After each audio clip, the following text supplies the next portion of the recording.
결혼한 지 7년이 되었습니다. 처음엔 남편과 정말 잘 맞는다고 생각했어요. 말이 많진 않았지만 책임감 있고 성실한 사람이었죠. 그 사람과 함께라면 평생 안정적으로 살 수 있을 거라 믿었습니다. 무엇보다 아들에게 좋은 아버지가 되어줄 거라고 생각했어요. 아들은 태어날 때부터 조금 약했어요. 감기 한 번 걸리면 오래 가고 병원에 자주 들락날락해야 했죠. 그런 아들을 지켜보는 제 마음은 늘 불안했습니다.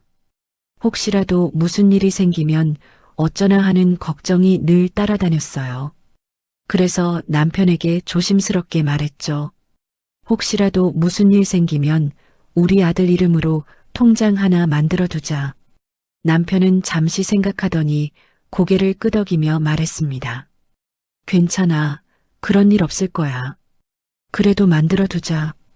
그날 우리는 함께 은행에 가서 통장을 만들었습니다. 아들 이름으로 된 아주 작은 통장 하나.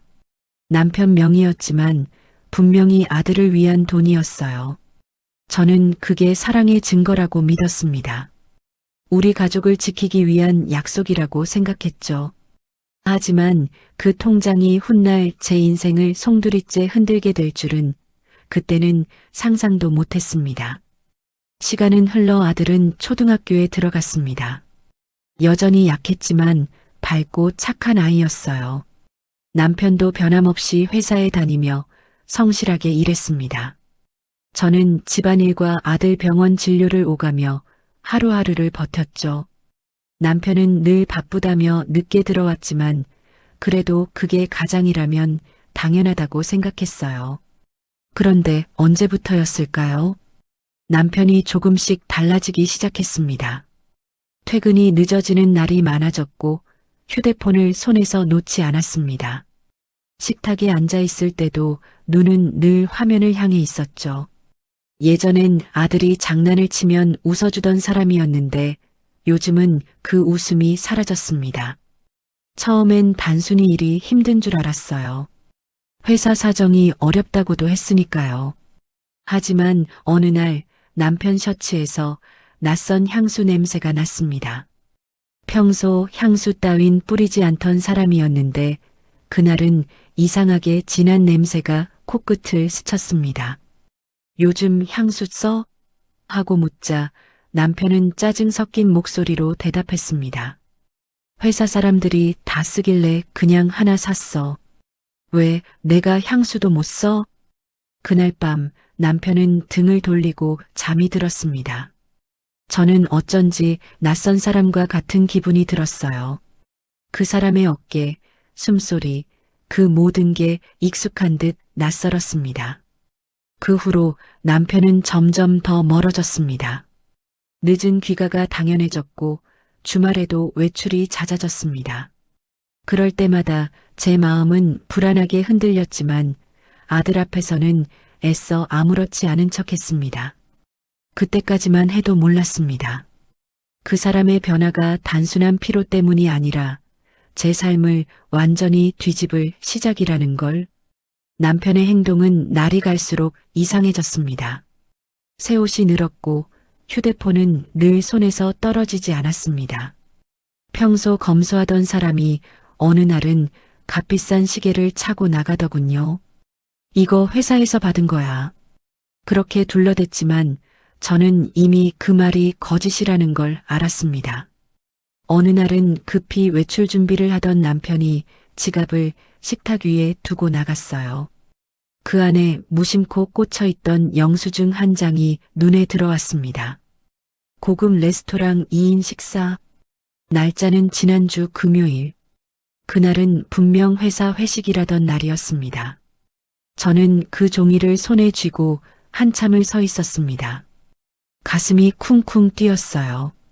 머리로는 이미 모든 걸 알고 있었지만 마음은 끝까지 믿고 싶지 않았습니다. 며칠 후 남편의 휴대폰이 거실 탁자 위에 놓여 있었어요. 샤워하러 간 사이였죠. 손이 덜덜 떨렸습니다. 이런 짓은 절대 하지 않겠다고 다짐했는데 결국 손가락이 그 화면 위로 갔습니다. 그 사람의 메시지 목록에는 낯선 이름 하나가 맨 위에 떠 있었습니다. 혜린.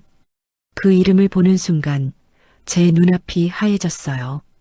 그 안에는 제가 모르는 세계가 있었습니다. 남편이 퇴근 후 그녀에게 보낸 사진들, 그녀가 보낸 하트 이모티콘, 그리고 이번 달엔 우리 여행 가자. 그 통장 정리되면 바로 예약할게. 그 통장. 그 단어가 머릿속에 강하게 남았습니다. 그 통장이라니. 어떤 통장? 그날 밤 남편이 잠든 사이 몰래 거실로 나갔습니다. 책장이 서랍에는 아들 이름으로 만든 통장이 있었죠. 그 통장은 원래 제가 관리하지 않았어요. 남편이 내가 알아서 부을게 하며 맡아두었거든요. 손끝이 떨렸습니다. 조심스럽게 꺼내서 잔액을 확인했어요. 그리고 그 순간 저는 숨이 막혔습니다. 몇 년간 꾸준히 부어두었던 돈이 사라져 있었습니다. 통장엔 남은 금액이 거의 없었어요. 게다가 최근 거래 내역엔 익숙하지 않은 이름이 있었습니다. 이혜린 이체 완료. 눈물이 터졌습니다. 그 돈은 우리 아들을 위한 거였어요. 혹시라도 아이가 아플 때 치료비로 쓰려던 돈이었죠. 그런데 그걸 남편이 불륜녀에게 보낸 겁니다. 그날 새벽 저는 남편의 얼굴을 바라봤습니다. 아무 일도 모르는 듯 곤히 자고 있는 그 얼굴이 세상에서 제일 낯설게 느껴졌습니다. 당신 대체 어떻게 나한테 이럴 수가 있어? 속삭이듯 나온 말은 제 안에서 분노로 변했습니다. 그 순간 깨달았어요. 이건 단순한 배신이 아니라 제 아이의 인생까지 짓밟은 짓이라는 걸. 그리고 저는 결심했습니다. 이 사람을 그리고 그 여자를 제 손으로 무너뜨리겠다고. 남편을 향한 제 분노는 그날 이후로 조용히 그러나 집요하게 불타올랐습니다. 단순히 감정적 폭발로 끝내지 않기 위해 저는 먼저 증거를 모으기로 했습니다. 감정만으로 맞서 싸우면 끝내 제가 더 불리해질 거라는 걸 잘 알았으니까요. 남편의 외출 시간을 철저히 체크했고 그가 자주 다니는 카페와 레스토랑을 몰래 지켜봤습니다. 처음엔 숨이 막히는 고통이 앞섰지만 시간이 지나며 제 몸은 일종의 날카로운 관찰자로 변해갔습니다. 그는 분명히 둘만의 시간이 필요했고 그 시간들 속에서 제 돈과 제 가정이 조금씩 새어나가고 있다는 확신이 들었습니다. 집에서는 그의 서랍과 서류함을 하나하나 확인했습니다. 남편이 아무렇지 않게 두고 간 서류들 중 회사 관련 문서 더미에 끼어 있던 USB 하나가 눈에 들어왔습니다. 심장이 뒤틀리는 기분으로 컴퓨터에 연결해 파일들을 열어보니 그 안에는 남편과 혜린이 주고받은 메시지 캡처와 함께 PDF 서류가 있었습니다. 문서 제목은 유산 이전 동의서였습니다. 제가 만든 통장과 관련된 법적 문서였고 수령인은 분명히 혜린의 이름으로 지정되어 있었습니다. 문서 속 날짜와 서류 처리 내역을 보며 온몸이 굳어졌습니다. 남편은 단순히 감정적으로 실수한 것이 아니라 계획적으로 우리 아들의 미래를 다른 사람에게 넘기려 한 것이었습니다. 더 이상 감정적으로만 다가갈 문제가 아니었습니다. 이것은 제 아이의 권리와 제 가족의 생계가 걸린 범죄에 가까웠습니다. 증거를 확보한 뒤에도 저는 즉시 경찰이나 가족에게 달려가지 않았습니다. 먼저 변호사와 상담을 하기로 했습니다. 감정에 휘둘려 잘못된 판단을 내리면 그것이 다시 제 발목을 잡을 테니까요. 저는 변호사와 만났고 현재 상황과 문서들을 보여주며 가능한 법적 조치와 증거 보전 방법을 물었습니다. 변호사는 차분히 말했습니다. 증거가 분명하면 민형사상 모두 유리합니다. 하지만 증거 수집 과정과 절차를 정확히 지켜야 합니다. 불법으로 수집된 자료는 증거 능력이 떨어질 수 있어요. 저는 그 말을 들으며 더 조심스럽게, 더 치밀하게 움직여야 한다는 것을 깊이 새겼습니다. 법적 절차 외에도 제가 할 수 있는 것은 남편의 주변을 흔들어 그가 더 이상 안전하게 숨지 못하도록 만드는 것이었습니다. 남편의 회사 상황을 조사했고 혜린의 계좌와 거래 내역을 추적했습니다. 남편이 회사 내부 자금과 개인 자금을 어떻게 오갔는지도 파악하기 시작했습니다. 동시에 저는 제 주변 사람들, 즉 남편을 아는 지인들과 가깝게 지내는 사람들에게 자연스럽게 접근해 그들의 증언과 정보를 모았습니다. 누구 하나 의심하지 못하게 모두가 평범한 이웃으로 느끼도록 행동했습니다. 그러는 동안 저는 집에서는 아들 곁을 지켰습니다. 아들은 아프지만 밝게 웃었고 그 웃음이 제게는 더 큰 결심이 되었습니다. 이 아이를 지키기 위해서라면 어떤 수모와 외로움도 감수하겠다고 스스로 다짐했습니다. 밤이면 그 통장 거래 내역을 다시 보며 분노를 가다듬고 낮에는 변호사와 실무자들이 말한 절차를 하나씩 실행에 옮겼습니다. 필요한 서류 복사, 거래 기록 보전 요청, 계좌 동결 신청서 초안 작성 같은 지루하고 세밀한 일들로 제 하루가 채워졌습니다. 한편 남편은 저의 변화에 전혀 눈치채지 못한 듯 평소와 다름없이 행동했습니다. 오히려 그는 점점 안심하는 표정으로 집에 들어오곤 했습니다. 그럴 때면 제 속은 더 냉정해졌습니다. 분노가 아닌 계산이 제 마음을 채웠습니다. 복수는 감정의 폭발이 아니라 치밀한 설계여야 한다고 스스로에게 말하며 저는 복수의 큰 그림을 그리기 시작했습니다.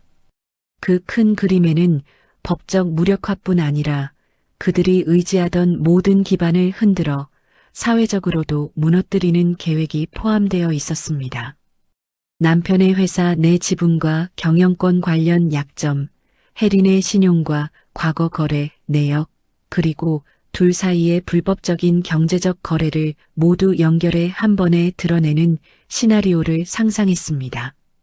준비는 오래 걸릴 것이고 그 과정에서 나는 혼자 많은 걸 견뎌야 할 것이었습니다. 하지만 제 앞에 놓인 선택지는 명확했습니다. 그냥 참고 사느냐 아니면 그들이 내 아들의 미래를 망가뜨리도록 가만두느냐. 저는 후자를 택했습니다. 이제 모든 준비는 끝나가고 있었습니다. 다음 단계는 그들을 향해 직접 손을 내미는 순간이 될 것입니다. 제가 할 일은 단 하나, 그 순간까지 흔들리지 않는 것이었습니다. 남편에게 따졌을 때 돌아온 건 변명과 모욕뿐이었습니다.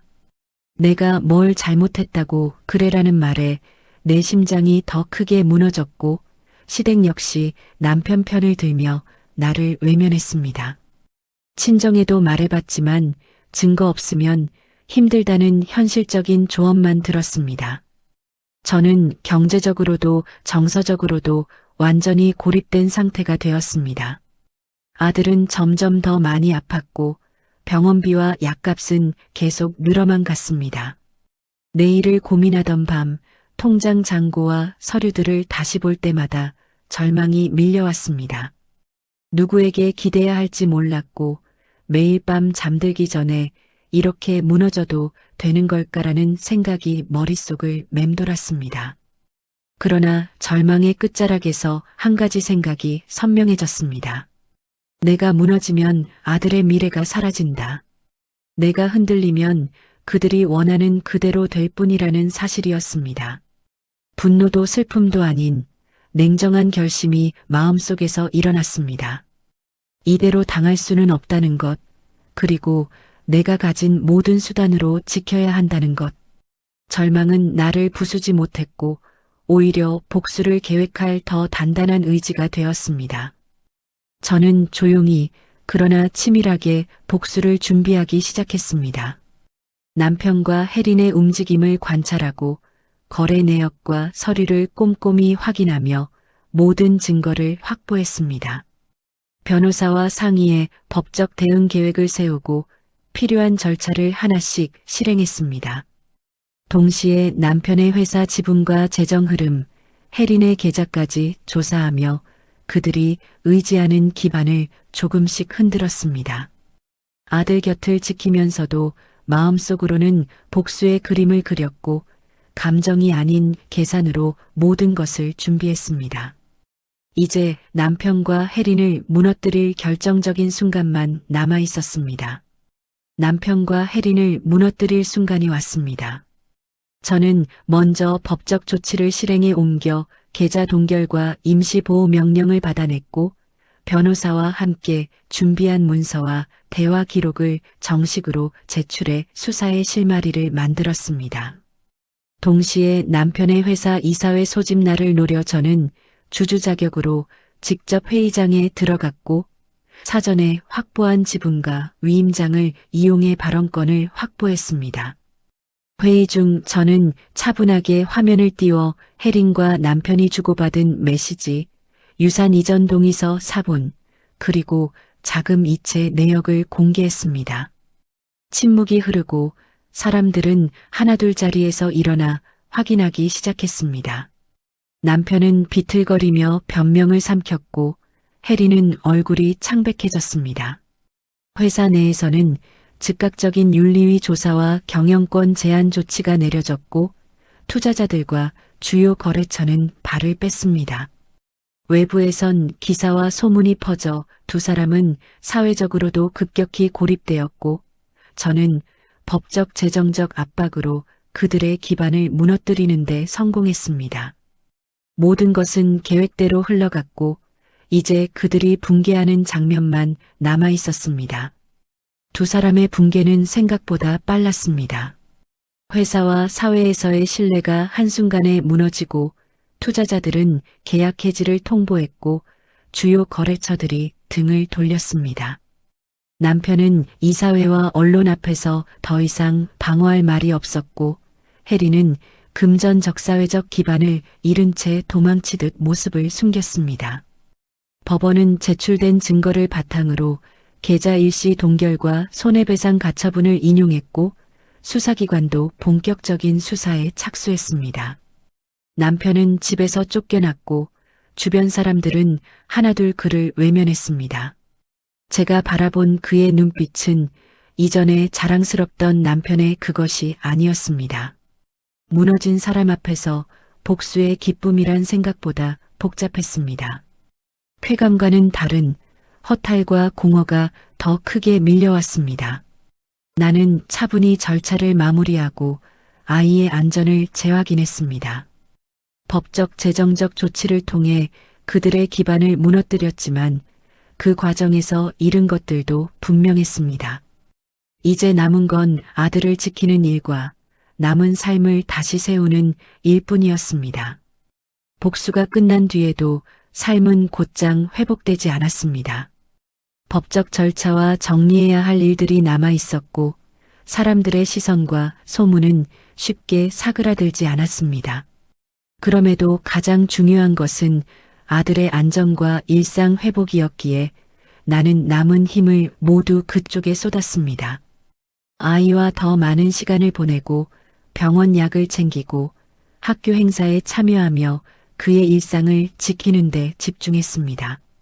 어떤 날엔 내가 한 행동들이 정당했는지 끝없이 되묻기도 했고 어떤 날엔 그저 이겨냈다는 사실만으로 눈물이 나기도 했습니다. 복수는 그들을 무너뜨렸지만 나에게 남은 건 책임을 지고 다시 살아내야 할 일상이었습니다. 그래서 나는 아들에게 이렇게 말해주었습니다. 엄마는 내가 안전하게 자라길 바랐고 그것을 지키기 위해 싸웠어. 이제 우리 둘이 앞으로를 만들어가자. 마지막으로 저는 아들을 위해 남겼던 통장과 문서들을 정리해 그의 이름으로 안전하게 이전했고 남편과의 모든 법적 절차가 끝난 후에는 조용히 새 삶을 준비했습니다. 창문 너머로 아이의 웃음이 들릴 때면 비로소 조금은 안심이 되었습니다.